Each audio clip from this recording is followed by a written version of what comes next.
Greetings all and welcome to our last scheduled real-time session, and I think this is a perfect ending point because it really does create a capstone. We have had discussions from Matt Finch, who began us out talking about scenario and sort of future planning. We've heard about crisis management. We've heard about different services that we can be using now, all the way up to augmented reality. And on Tuesday, we had a fabulous conversation with Sari Feldman and her former team in terms of advocacy and external communications.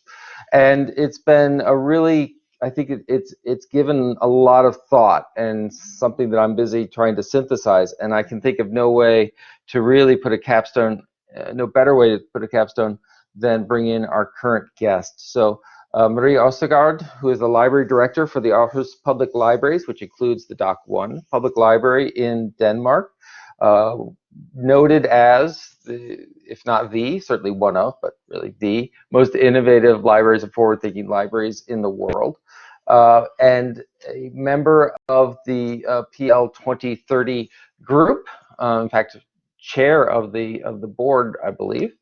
And has been a regular and brilliant voice for me, that we have great conversations about where things are headed and where things are going. I highly recommend. One of the reasons we do this in this format was actually a conversation that she and I had, pre-pandemic, so that's 1.5 million years ago, about the library as movement, and which is an idea that she and her team have developed, which I think is absolutely fabulous, talking about the library less of a place and less of a building and much more as a sort of agenda for a whole community to get behind and push forward. So I highly recommend you taking a look at that. And this morning we're going to be, I'm sure, talking about many things, but in particular the role of libraries and librarianship in democracy and democratic conversations. So I will say from the United States, good morning, but I'm sure over in the European Union, good afternoon. How are you, Marie? Good afternoon and good morning, and in the US context. Hi, David. Thank you very much for this wonderful welcome. I'm doing very well, and I'm, as you can probably see behind me, at home, like a lot of people around the world right now, trying to settle into my home office environment, now on my 6th week, I think. So, yeah. It's taken some time. So I'll just begin, if you could give us a quick sort of status of your library or libraries going on in Denmark. What's happening there right now? Right. So right now, the Danish libraries and basically the entire society closed down on the 13th of March, and we were all sent home. We closed down the physical spaces. All the staff was working from home. And so we have ever since been working at home, developing new digital services and formats on many different types of platforms, making sure that we were focusing on how the library is about the people and not just about buildings or just about physical materials, but it is about relations, and it is about the services and the knowledge and the culture that we can provide, which can be very hard. Luckily, in Denmark, we have a very high internet penetration, which means that it is quite easy to work from home. Also, all kids are being homeschooled, and it's that's doable in Denmark. So it also means that we have a lot of people sitting in front of screens around the country and making it possible to reach them. So we've been having to work with many different new formats and inventing things in a rate that we've probably never tried before. It seems like deadlines are also being very short, and I think that has been a very good experience and also a difficult experience. And now we're all just so eager to get back into the physical world, both generally, but also into our libraries. And we don't know yet when that will happen. Yeah, I know when I remember going back and forth chatting with several people as when the physical sections was closed. I mean, that happened very quickly. In some countries, in the United States, for example, in a very decentralized manner. In fact, I think we still have some libraries open, and messaging all across the board and such. But my understanding was that there was a much more concerted, coherent closing, if you will. Yeah, this was totally coherent. It was so Wednesday night there was a press meeting with the Prime Minister, and Thursday everybody prepared to close everything down, and Friday everything was down. So it was a joint movement that we all did at the same time. So I'm curious, as we're talking, you mentioned the idea of new digital services. One of the things that I hear over and over again is that a lot of our assumptions, particularly when we were building digital services and online services, this has been an interesting test, and a lot of unexpected things popped up. That you know, there's always, we thought of them as digital services, but they were very much hybrid services. And we never really looked at the physical component of them because we just sort of assumed it was there. Are you running into some of the same situations? Yeah, I guess well, I think we can see different things. One thing is that we've been trying for a long time to strengthen the digital library in Denmark. We have a very good ebook service. We have very good services that are digital, but they're purely digital. And they're not as much about, they're very much about transactions and about searching information. So that was the traditional way of having digital services. What we're seeing now being developed, and what we're trying to develop, are digital services and events that are much more relational. Since this is what we're lacking right now, we're trying to put that into a digital world. And that's a very interesting crossover. And I think what we've seen previous to this was a difficulty in linking the physical library with the digital library, because it didn't seem to actually, well, in my point of view, have a reason to be linked, because you were going for different reasons. Either you were going digitally because you wanted that, or you went to the physical library because you wanted that space and sphere and relation. And all of a sudden, we're trying to merge these two together in a digital space. So that has been really interesting. And what we've seen is I have some great people in our staff, and they're trying many different things, and they're really crash testing a lot of formats, which I think is very brave in this time. And we're all preoccupied with how difficult all of this is, but they're still doing it. And they have been doing a lot of design thinking processes, and just doing sprints, saying this is what we're going to do this week, and we'll see how long we can take it, and then we'll prototype something. How do we reach the vulnerable young people? How do we reach the lonely elderly people who cannot get out of their nursing homes? How do we? So all these how might we questions that we're trying to find answers to. And I think what we've seen is, and what they tell me is, that they find that they can achieve a lot in a very short time. Much more than any of us even thought was possible. So it's pretty awesome in that sense, and it's very difficult in others. That's how it is.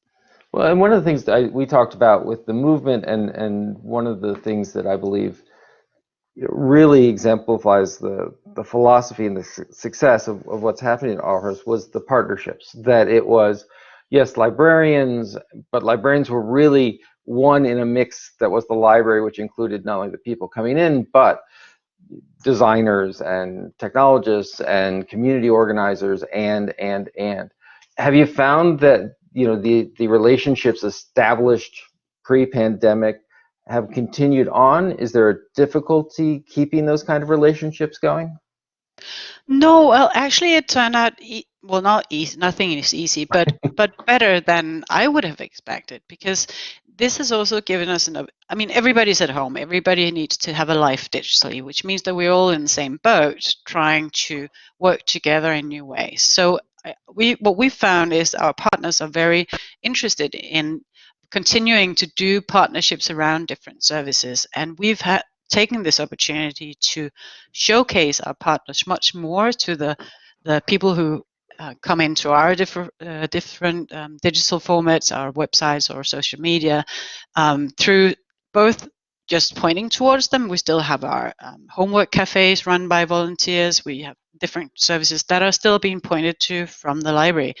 But what also happened is that some of our my staff decided to try out new formats where they would put even more focus on some of the partners that we have, doing live conversations with some of the partners that would mix both talking about what they're doing, but also talking about something that is a common ground, and also to try and invent new formats with others that are also trying to reach their audience through different channels. So I think actually it has proven that the partnerships are quite solid, and also that it's even possible to develop them through periods like this. Yeah, one of the discussion on Tuesday was that you really need to, they were talking about advocacy and the idea that you really, advocacy in the tough time, and I think service in the tough times depends on the partnerships that were built in the sort of good times. That now is not necessarily the best time to go out and build these kinds of relationships, because you really needed them ahead of time to push forward. So one of the things that I know that you have a particular interest in, I'm really interested in hearing what you've been thinking about, is when we talk about communities, when we talk about supporting communities and bringing them together, virtually or digitally, is the role of democracy. And this is where I think it's a very interesting conversation that we have going sort of between the EU and the US, because I don't think we mean the same thing when we talk about democracy. And that is that I think people have different perceptions. You know, we've had in a moment, but it's that idea that in some ways there's a hesitancy around sort of embracing the role of libraries in a democratic process, because it's seen as equating it to political. And in some ways it is ideological, sort of in the best way, which is as a society and democratic process. But you've been thinking a little bit about this. Can you tell me what you've been thinking about? Yeah, thank you. I'll try, because I'm also limited by language in that sense, but I'll try and spread out some of the ideas and thoughts that I've had, but also some of the conversations I've had with different people from around the world around this topic. And I think, so in general, we would claim, or I would claim in Denmark, that libraries are a democratic infrastructure that we have throughout the entire nation. And I would claim that not just in Denmark, but in the entire world, that when you look at the library as an institution, it is in its core democratic. It is about the people, giving people, well, in our opinion, free and equal access to knowledge, which is, for me, the epiphany of the core of democracy.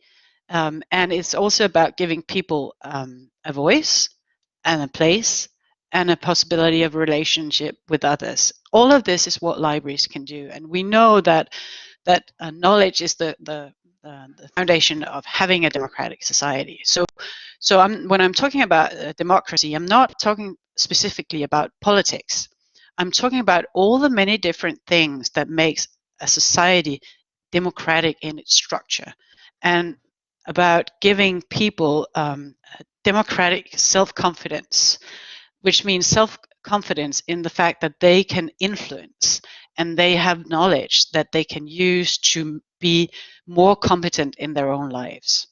And that life can take you in the direction of politics, but it can also take you in the direction of making sure that you have influence on your local community, or it can be about being capable of doing the things that you dream to do and maybe thought you were limited because of some kind of lack of knowledge. So it has many different levels. So what I find is, so basically, when I say that libraries are a democratic infrastructure, what I really mean is that public participation is a democratic infrastructure. So I'm coming from a view where libraries equals public participation, which is of course not necessarily true, but that is the kind of library that I want us to move forward to, and to look at how we can strengthen the public participation and through having strong libraries that can form this democratic infrastructure. Someone just said the other day, I thought it was really good, is that the libraries are the last place to kick you out. And I think that's a very, and it's very true, and it's very positive, and it tells you something about our capacity in this discussion about giving people the competences that they need, or giving people the opportunity to find the competences that they believe they need in their own lives. That you can do that on all levels of society. And I don't know of any other institutions that do that, that do not look at people. It's not about religion, it's not about politics, it's not about gender or age or educational background. It's about what you need as a person to be competent in your own life. That is the strength that we have. And I'm beginning to think that, so my point has been that I think we need a different language around this, because I often, when we talk to each other in library land, we have this sort of silent understanding that, yes, libraries are good, libraries are about providing free and equal access, it's about knowledge, it's about empowerment. We all know this, but if you go out in society and talk to someone else, I don't know many people who'd say as the first thing that a library is a democratic institution. And I think that's what we need to change. But in order to change that language, you also need to have that internal discussion about what is it that we mean when we talk about democracy.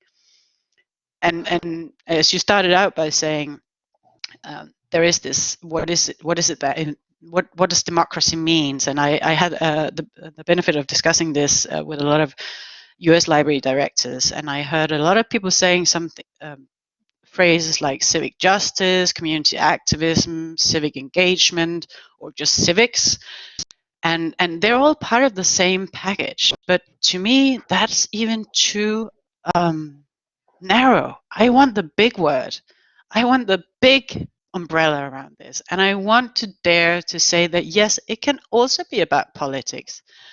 It doesn't mean that we are political in terms of agitating specific. It's about creating a space where you can also, a safe space where you can also discuss political politics in a safe environment, and find out that someone else means a different thing than you do. So, all right.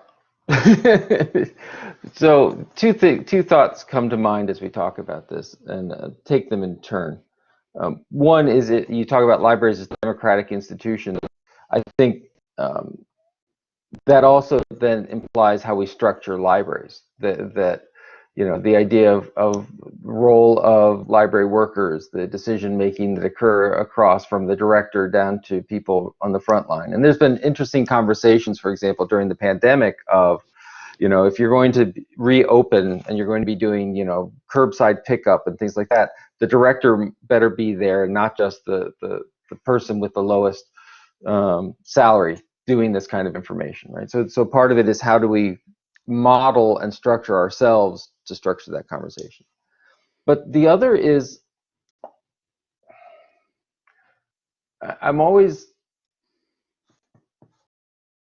how do we get beyond the talking points? Because it's great to talk about libraries as democratic structures. It's great to talk about the phrase of empowerment. It's great to talk about equal access. I mean, these are great words, but in the material world, where you have to decide what budget goes where, when you have to decide who you're letting in the building and loaning out the meeting room and all these other things, you really do come down to a sort of power dynamic. I mean, I'm always amazed that librarians love the word empowerment but hate the word power, because power, you know, you're talking about the idea that, oh, well, that suddenly becomes political, and that suddenly becomes, but politics is the distribution of power in a society. And so can we really avoid having some of those hard conversations where, you know, everything you just said could fit into a nice little model of the unbiased neutral library, but but it's not, right? I mean, No. the idea that increasingly we're coming to the point that we can't be unbiased and objective in advocacy and empowerment. True. And I think it's a very good point, and it also to what you started with, the structure, how we structure ourselves. Because yes, empowerment is also about power.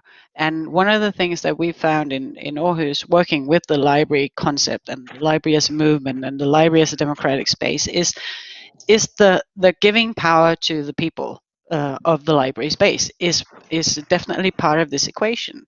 And when we work with, as we work very heavily with design thinking, that is part of that thinking, that we need that public participation in order to give power away from us to the community and to the citizens. And not until we do that can we talk about public participation. And of course, no matter what kind of organization or institution you have, there will be some power structure around that, and there will be a legal act that tells you what you can and cannot do in a library, etc. And I saw Ilona just posted the Finnish Library Act, which is amazing. We have some of the same things, but we're aiming for others. I'll come back to that. And so that will be the power structure around it. But what we do inside that, that's what's interesting. And when you're right, we say empowerment a lot of the time, but I basically mean power. We want to give people the power, or let people find the power, because it's not us giving it to them, but to have the power to go out and influence whatever it is that they want to influence, their own lives or their communities or something else. Yeah, so I'm busy thinking through all these discussions we've had and thinking about what is the agenda, what's a library agenda moving forward for the new normal. This isn't an agenda of how we fix library structure, library. It's about what libraries could do in society, right? So very much focused on this. And the four things that I've sort of ended up, sort of five, but things like universal access, very US-centric thing. You talk about having lots of penetration. In the US, we have not only do we have a rural problem, we have an urban problem because it's a for-fee service, etc. And to this point, libraries have fought for internet access by being the access point, right? So making up for the fact that public policy, marketplace, whatever, isn't doing this, we will step in. Well, what the pandemic has shown is that's not good enough, right? If they can't get into our buildings or they're sitting in our parking lots, that's not enough. We now need to talk about how we truly. The other one is democratic participation. If we're democratic infrastructure, it also means empowering people through voting, the voting registration, through being aware of the programs and the policies, etc. And once again, might be an EU-US thing, but the minute you mention voter access, it suddenly becomes, okay, wait, so who gets to vote, and voter ID laws, and it is not a neutral thing to say everyone should vote. That's an easy thing to say, but we're going to make sure that everyone votes, and we're going to focus on this area, and etc. It suddenly quickly devolves down into distribution of power, and so I'm there. It's just a matter of, I think libraries need to start thinking about, if we're democratic infrastructure, that doesn't start and end with the front door. It really is how we look at a society, and back to the partnerships we need. Definitely, but I think I want to take you away a little from the politics and the voting, because that is my point, is that when I'm talking about democracy, I'm not talking about voting. I'm also talking about voting because that can be a result, but I'm really talking about many different types of literacy that, which very much, if you look in the chat, some of the things that also the Finnish Library Act is stating, and I think taking away the national context will always be important. I can share what we're doing, how that will influence in Denmark, and it'll be different in the US. But no matter where you are as a library in the world, the community will need different things in order to enforce this. So you'll need to have that discussion in a local context. What is needed here? In Denmark, we have traditionally, in Aarhus, we have traditionally worked for many years with doing debates and political meetings in the library, having the community in discussing directly with politicians, organizations, institutions of different opinions. What the library do is to set up the framework and the moderation, and making sure that it is not agitation, it is an exchange of viewpoints, and it's a discussion in a secure and safe place, and giving the audience, the citizens, an opportunity to participate, not just by asking questions, but also through many different types of format. That's been sort of the thing that we've been experimenting with for a long time. And it could be about city development, it can be about climate change, it can be about, I don't know, many different things in your society. So we have a solid foundation on that, and it has really skyrocketed the amount of people who comes in to the library and participate in these kind of things, because there is a lack of that in our communities, where you don't have to believe in specific politics in order to. You don't necessarily have to disagree just because someone comes from a different party than the one you vote for. So that's one thing. Another part of the democratic aspect that we've been working hard with is the whole literacy work. And it can be data literacy, it can be media literacy, it can be civic literacy. So we try to look at again, my term of democracy point of view is that in order to have a true democratic society, you need to be literate in many different arenas, knowledge arenas. I think it was, I heard Mario Vargas Llosa saying that in terms of reading, that a society that reads is more difficult to manipulate. So we have an obligation to create great readers. So that's the democratic aspect, one of the democratic aspects of the whole reading effort that we're doing. So we've been doing these kind of things for a long time. The whole open data is something that we pushed very heavily on in the library business in general, because that's also about democratic access to different kinds of knowledges. Also, democracy in my my term. So what I want to do is now to look at the other things that we're doing in libraries and see what is the democratic aspect of that. What is the democratic aspect of makerspaces? Why is this important? It's not just important in terms of learning or because it's fun. That's also important. But there is a specific democratic aspect of that. Or how can we enlarge in that aspect in the way we work with makerspaces? How can we create open labs in our libraries where people can come and participate in many, many different kind of things that are not necessarily frameworked and frameworked by us, but by someone else? Again, the library as a movement. How do we let someone else in and do some of the work? How do we have the user-driven activities in our libraries? What is the democratic aspect of that? Why is that important? Why is that important in a library and in a community? And how do we create some of the encounters that coincidentally happen and make something out of it, so it doesn't just go away? And I see Nick saying that put 3 people in a room and there'll be 6 opinions, which is exactly right, and that's a gift. For in my opinion, that's a gift. And the gift is that there are someone who has an opinion, and it gives us a space of opportunity as a library to create a framework around it that will let people have an opinion and discuss opinions, and hopefully they don't agree, because then it becomes boring in a very short time. But to have that safe space where you can have that discussion and know that there are actually someone out there who thinks something else than you do. You know, it brings up something I think you just briefly mentioned, and that's sort of the role of memory in a democracy.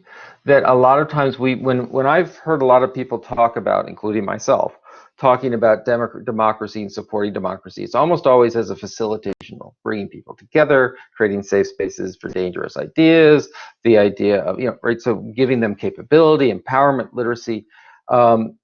And moving away from transactions, here's, we support democracy because we give books to people and hopefully that helps them read, right? To, no, we need to develop literacy so that we can, right? I get that. But I'm also really fascinated about memory.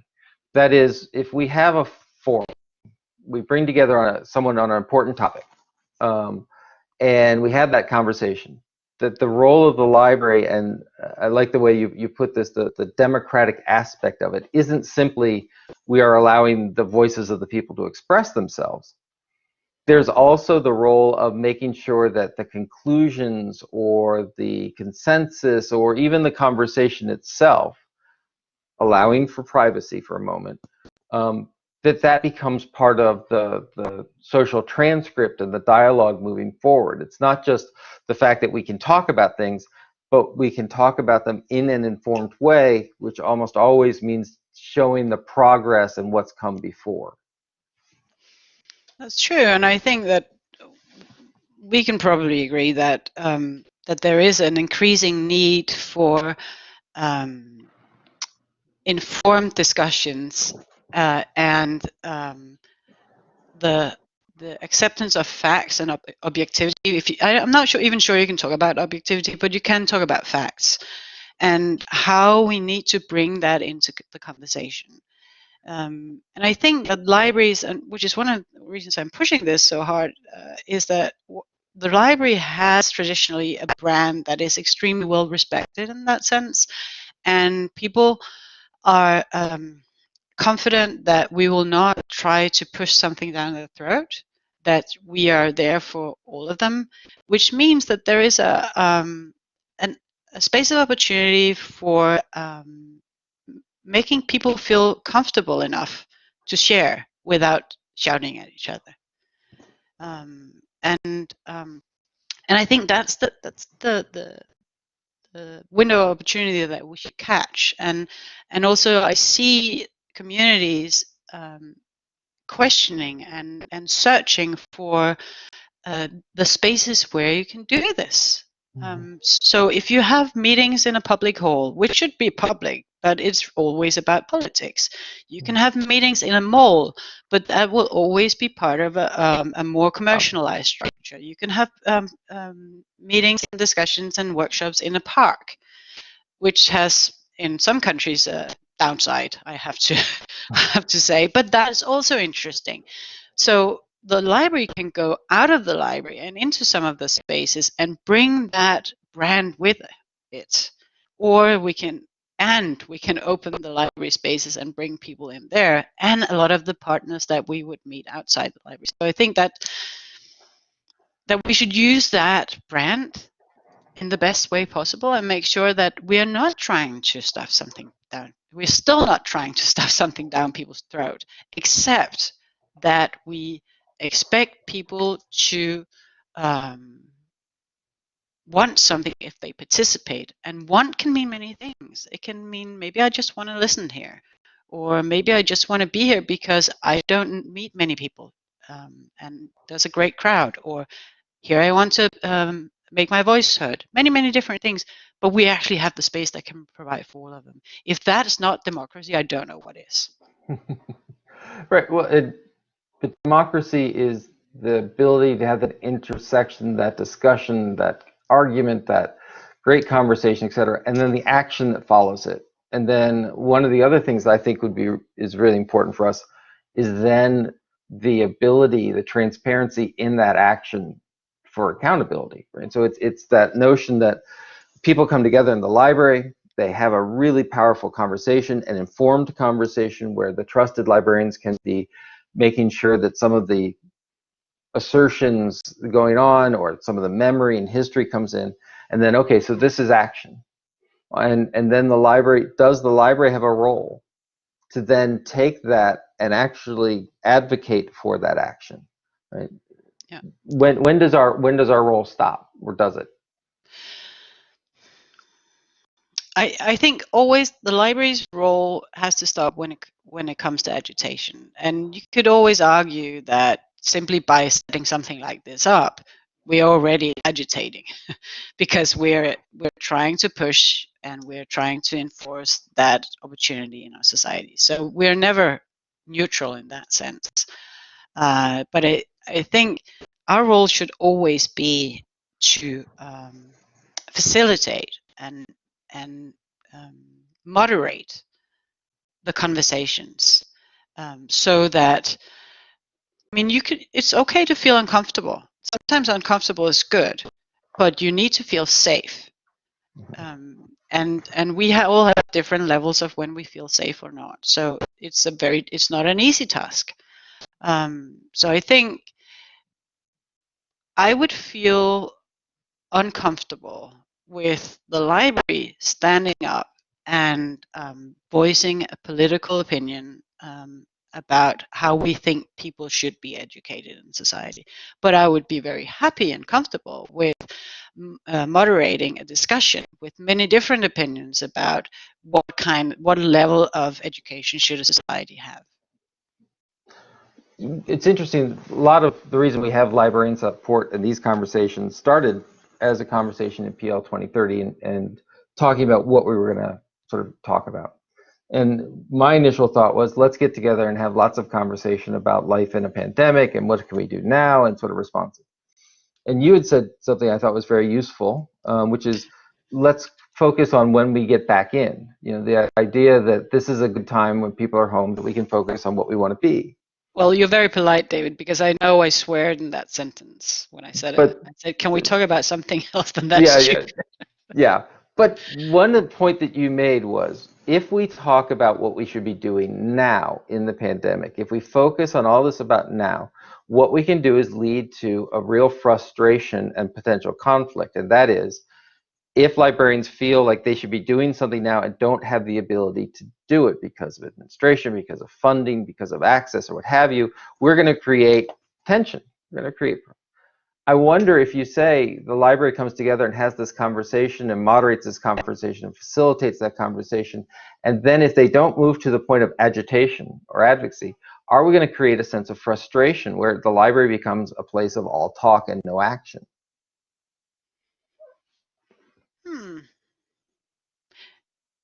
I really don't see that as a danger, because the point is not that the library needs to do or think or believe something. The point is that the people who owns the library has the opportunity to do or believe or think something.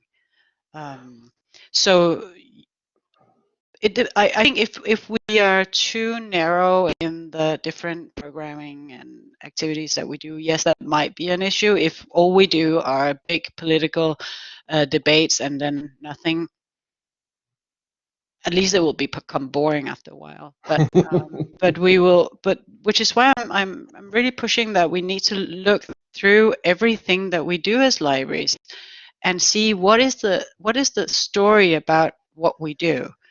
How did that fit into this context? What are the democratic knowledge reasons, for instance, we have for providing these kind of services? Why do we choose this over this when we? So it can be a parameter that we use many parameters when we choose what kind of activities we do, services or programs. So this is a parameter that I want our services to go through in order to decide which ones to go forward with. So we're using, when we're talking about now and after, we're using this opportunity in Aarhus right now that we're all sitting in front of a computer. It's much easier to meet, even though you're not in the same physical space. So we're using the opportunity not only to create a core group that will be working heavily with this for the next 2 years, but also to include the entire organization into the conversation at this point, and share ideas, thoughts, just whatever in the very big group. And we can do that online. You can talk about it, you can write about it, and then have that pool of myriads of thoughts and opinions to draw from in moving forwards and coming back to it over the next 2 years. And of course, we're reaching out to partners also now through this, because they're also eager to come back and do something. And as you and I were talking about, what is this new normal? What is it that we need when we come back into the physical world? And I think there is now an even bigger need for this. And I'll allow the part, because what we also see is that this situation has been very pushing some of the democratic aspects or the rights that we have as citizens in societies, because of the need of protecting people from the virus. And I know in many countries this has been a big discussion of how is this putting rights under pressure. How are we challenging the privacy rights by tracking people they've been, and if they've been infected by the virus? There are many aspects of that we've not had an opportunity or a space to discuss, Right. because we've all been focused on behaving and doing all the right things and making sure this doesn't get out of hand. So there is a great lack, a democratic lack of, when we come out into the society again, that I think this is the moment that libraries should seize. We need to have these conversations, and we need in a space and a place where we have the confidence that it's serious and we're well taken care of, and we have the opportunity to discuss on an informed basis. How do you know if you succeed? So here's the question, because when I was working on the Atlas, a book many years ago, I had a fantastic doctoral student who looked at me and said, you know, we can talk democracy and do a frame. And you talked about, I love the idea of democracy as a sort of aspect of planning, which is, you know, do we have the money? Do we have, you know, the people? And does this push forward our role in democracy and democratic participation? And her point was, Sarah, in a way, her point was, how do you know if it's having a positive effect? Example, just one example, because I'm not dragging this back to voting, I promise. But, you know, when people, you know, if a library commits itself to democratic ideals and explicitly, does voter turnout go up? Does, if you were to poll the community, do a survey of the community on given issues that are currently being discussed within the community, do we see a higher informed rate of those things, right? Because if we don't have a way of assessing it, if we don't have a way of, not necessarily counting, but if we don't have a way of truly assessing it, then having this lens is at best rhetorical. I mean, so how do we know if we are advancing, if we are effective, and I love, once again, I love this term, if we are an effective democratic infrastructure, how do we know that that's an effective one? Yeah, and that's a very good question. And I think the answer would be very different from country to country and community to community.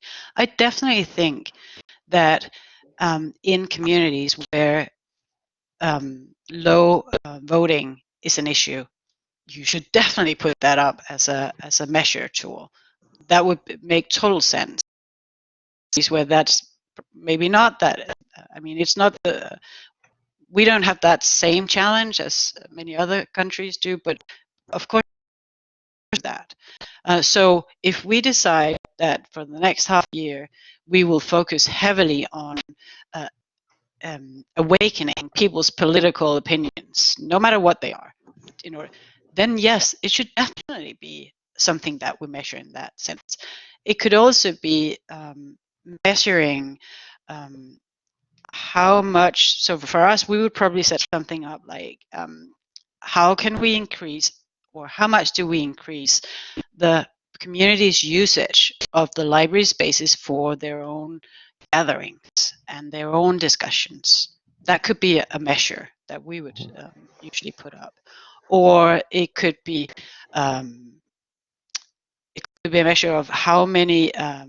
How do we increase a specific area of the community discussions that are in this? For instance, city development is a big thing in our city. If we, over a period of 3 months, go heavily in on that. Can we then see the number of people participating in the discussions? And participating can mean many things, so we would have to put number on that as well. Can we see that rising? And do we then ask, when we go out and ask them, do they also consider themselves more active in their citizenship than they were before? So one of the things that we learned through working for many is that there's never an easy answer to a goal you set up, and that we always need to look at a very big picture if we want to measure something, which is annoying, because it would be so nice if did we do this? Did it work? Yes, no, okay, we're on. But so we need to, we take very good care of framing the right questions, which is why I don't have those questions for the right question for you. So when we set up a 2-year initiative like this, I stress very highly that the first year it's about asking questions, and it's about figuring out what it is that we want to do and how do we want to do it and what would make sense, and ask people and involve people and discuss and prototype. And not until after 1 year do we then decide what do we go out and implement, or what do we then set up as something that we want to move forward with. And that's a working method that it's a luxury, and it's a luxury to have staff that are so brilliant that they jump on this and they start working with it and they start discussing and get very frustrated, and then they move on and go in circles and iterations and all this. But it's a luxury that I think we need to allow ourselves, especially when we come out into what we need to the new normal. What is that? We don't know, and we need to allow ourselves the luxury of having those discussions for maybe longer than we normally would, because there is nowhere we can turn to get answers. We have to co-create answers, and that takes a lot of time. Yeah, and when we talk about the new normal, it's not just what it turns out to be, but I think we have an obligation to help shape what that new normal is. Yes. I'm thinking two things. One, I'm thinking about the several public libraries in the states I know of that when they developed their strategic plan, either the whole plan or a section of the plan was dedicated to collective action and impact goals for that community. Literate, ready for school, vital economy. And the idea is that when they were going through the strategic planning process, it wasn't just librarians talking to librarians, it was the community and bringing in elders and bringing in law enforcement and bringing whatever. And they really, and I think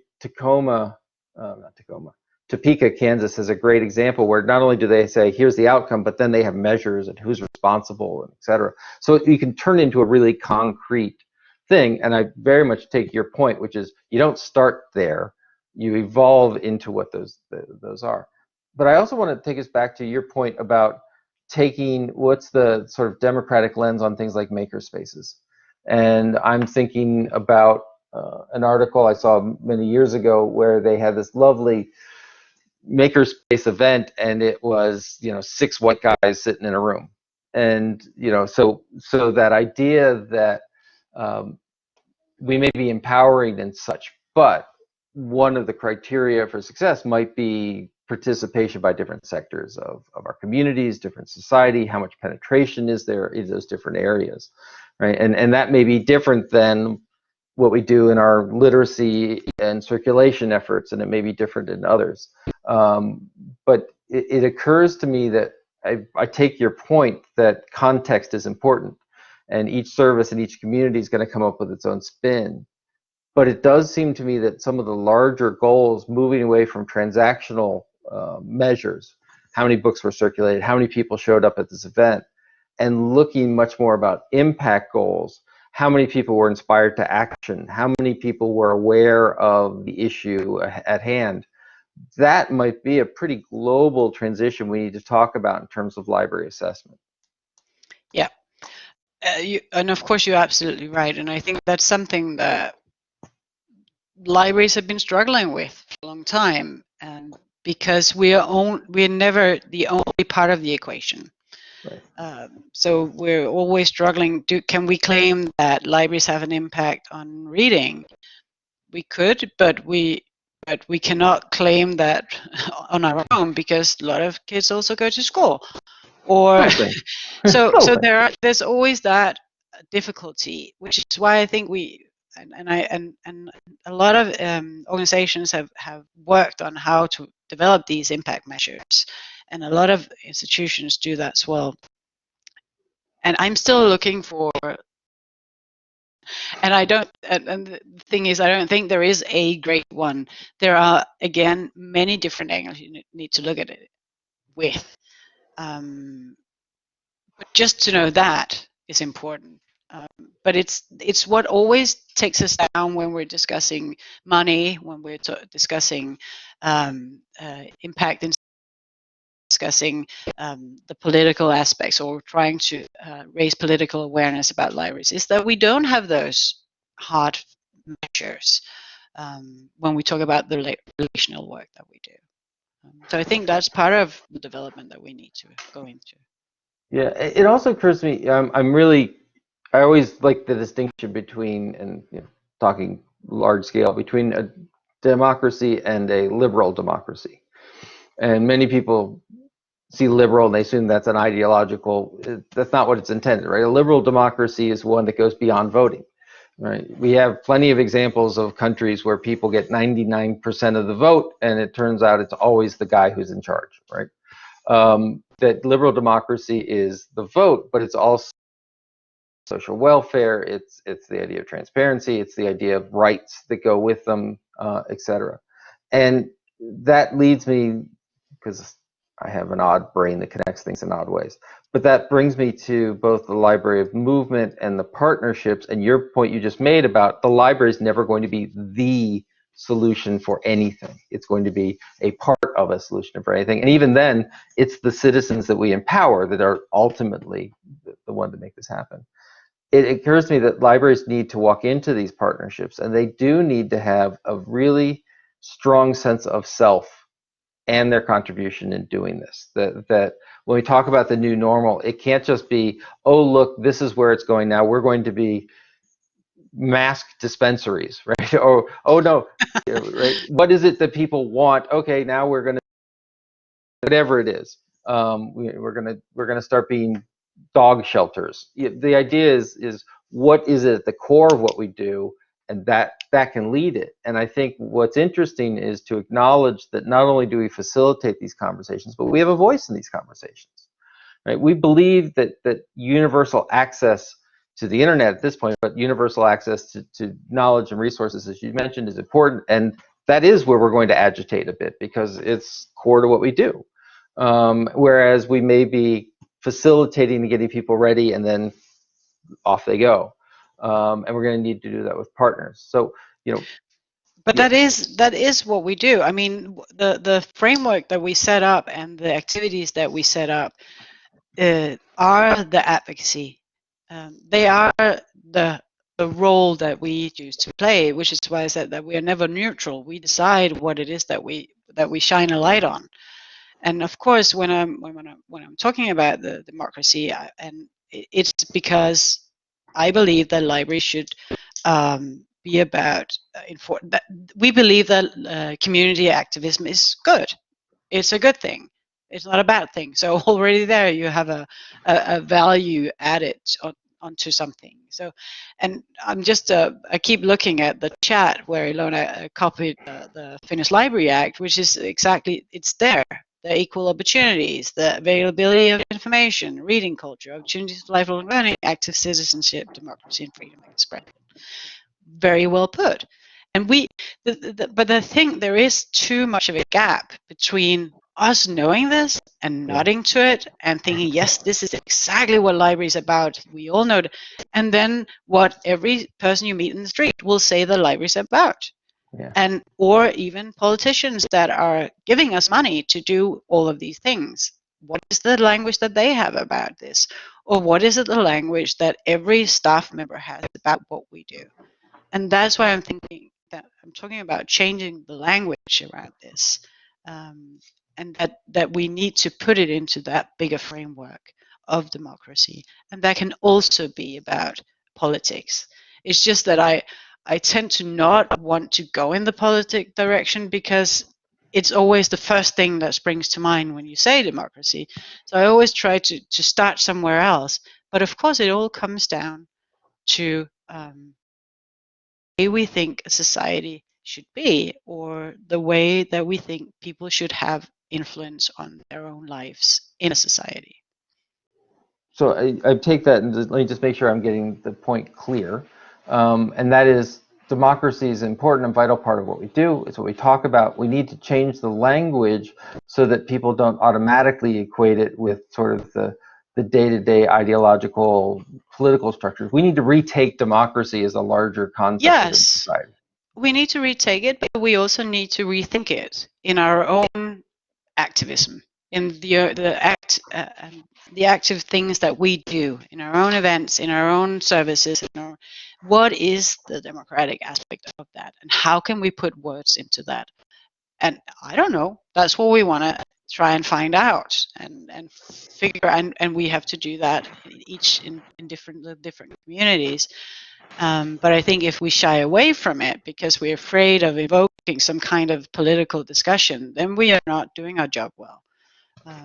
And I don't think that we shouldn't be afraid of talking about politics. We shouldn't be afraid of letting politicians and political discussions into the library space. On the contrary, we should invite them in, and we should make sure that they come in, because that's also part of society, and we are that place where that can happen. Yeah, Nick just made a comment about the risks and political discourse, and I can say also, I remember I was giving a presentation to a group of national librarians, and it was very much about providing equitable access and a lot of democratic participation. And at the end, one of the librarians said, "This is great and it's fantastic, but I can tell from experience if you show up and sound like a United States civics class in college, you're not going to get anyone to pay attention. And so or you're going to instantly turn into sort of the most negative and contentious parts of it, as opposed to, as you say, this larger frame in which we look at it." And so I really love the idea of retaking the conversation and making sure that we remain true to the idea of democratic infrastructure, the idea of democratic participation, the idea of democracy as participation and voice, and not just have democracy become synonymous with political squabbles. That makes a lot of sense, and I really, really look forward to discovering some of the language and some of the evaluation, some of the projects you come out within it. I have to say, I'm just absolutely thrilled that taking it on explicitly, as opposed to just using it as a talking point, but actually talking about how do we put a lens, I think that is tremendous. Thanks. And also then just remember that we are in this amazing position where we as libraries, we have physical spaces for relations spread out internationally in almost all countries. And what we can do with those spaces is amazing if we put our mind to it. Not many other institutions have that, which is open for everyone. I don't know if any have that, which is open to anyone. And we have that as a physical map. That's pretty powerful if we set our mind to using it in this way. Yeah, fabulous. Well, I have to say, as always, I learn a lot and I have a great conversation. So thank you. I think this is an absolute wonderful capstone to the discussions that we've been having. I know that some of these conversations are going to continue within the PL 2030 context. Stay tuned to hear about some of those events that are coming up. And it has just been always an exception. If folks are interested in continuing these, there is if you go to the librarian.support website, there's a poll that you can take that you can fill out. Otherwise, this will be up later today as an archive to share around, and please check out the other events that we've had as well. I've had, it's always wonderful to talk to smart people, so I always take that time. Thank you very much. Very good luck as things progress. Please keep us informed, and everybody stay safe and wash your hands. Thank you.